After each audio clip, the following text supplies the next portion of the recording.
মাকে আমার পড়ে না মনে, শুধু কখন খেলতে গিয়ে হঠাৎ অকারণে একটা কি সুর গুনগুনিয়ে কানে আমার বাজে। মায়ের কথা মিলায় যেন আমার খেলার মাঝে। মা বুঝি গান গাইতো আমার দোলনা ঠেলে ঠেলে।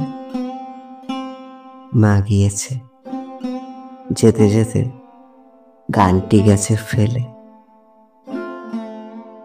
মা এক অক্ষরের এই ছোট্ট শব্দটার গভীরতা যে ঠিক কতটা, সেটা আমি নিজের জীবন দিয়ে উপলব্ধি করেছি। এবার আমার জীবনে মায়ের অবদান নিয়ে ফিরিস্তি দিতে বসলে সেটা হয়তো এই একটা ভিডিওতে কোনোদিনই সম্পূর্ণ হবে না। ইনফ্যাক্ট সবার জীবনেই তাই। তবে সেই ছোট্ট থেকে বড় হয়ে উঠে আমার বলা প্রথম শব্দ হলো মা। তাই তার কখনো হয় না কোনো ব্যাখ্যা বা উপমা।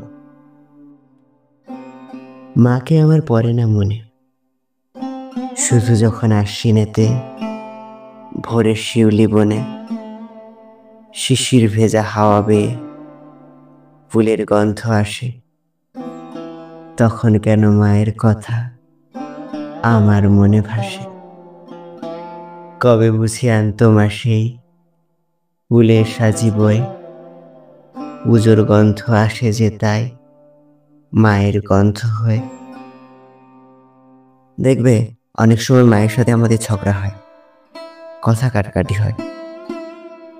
এই বেশ কয়েকদিন আগের কথা, মায়ের সাথে আমার একটা বিষয় নিয়ে তুমুল ঝগড়া বেঁধে গিয়েছিল। সে কি ভীষণ রকম তর্কাতর্কি, রাগের মাথায় মাকে অনেকগুলো কথাই বলে ফেলেছিল। পরে যখন একা একা বসে চিন্তা করলাম, তখন না একটা অদ্ভুত কষ্ট অনুভূত হলো।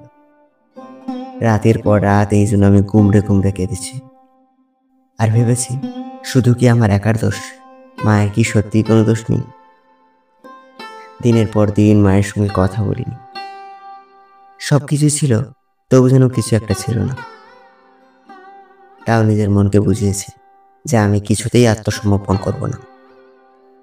কিন্তু ঠিক যেই মুহূর্তে আমার সাথে মায়ের যে বিষয়টা নিয়ে ঝগড়া হয়েছিল, সেই ইচ্ছেটা পূরণ হলো, তখন আমি এক নিমেষে এই সব কিছু ভুলে গেলাম। মায়ের সাথে নিজে কথা বলতে চাইলাম, মানে আমি নিজের কাছেই নিজে হেরে গেলাম।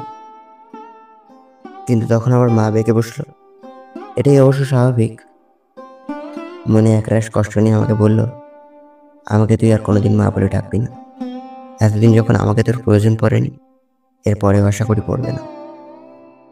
শেষে আমার কষ্ট সহ্য করতে না পেরে আমাকে ক্ষমা করে দিয়েছিল।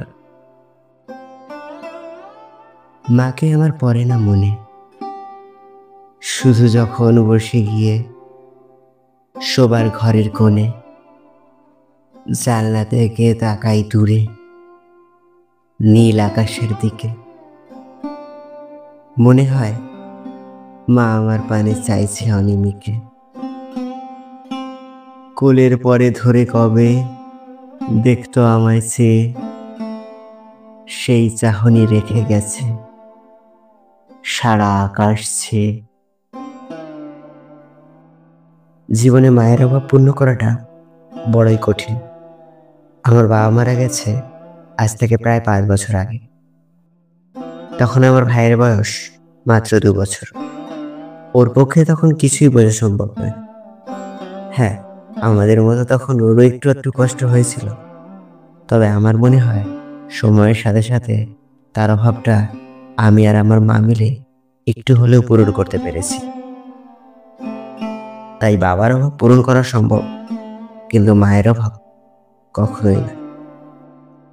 তাই তোমার সাথে মায়ের হাজারো ঝগড়া হোক, কথা কাটাকাটি হোক, কিংবা রাগারাগি হোক, সময় মতো সেটা মিটিয়ে নাও, না হলে আফসোস নিজেরই হবে। আসলে মা আর জীবন, এই শব্দ দুটি একে অপরের পরিপূরক। মা ছাড়া জীবন আর জীবন ছাড়া মা দুটোই অসম্পূর্ণ।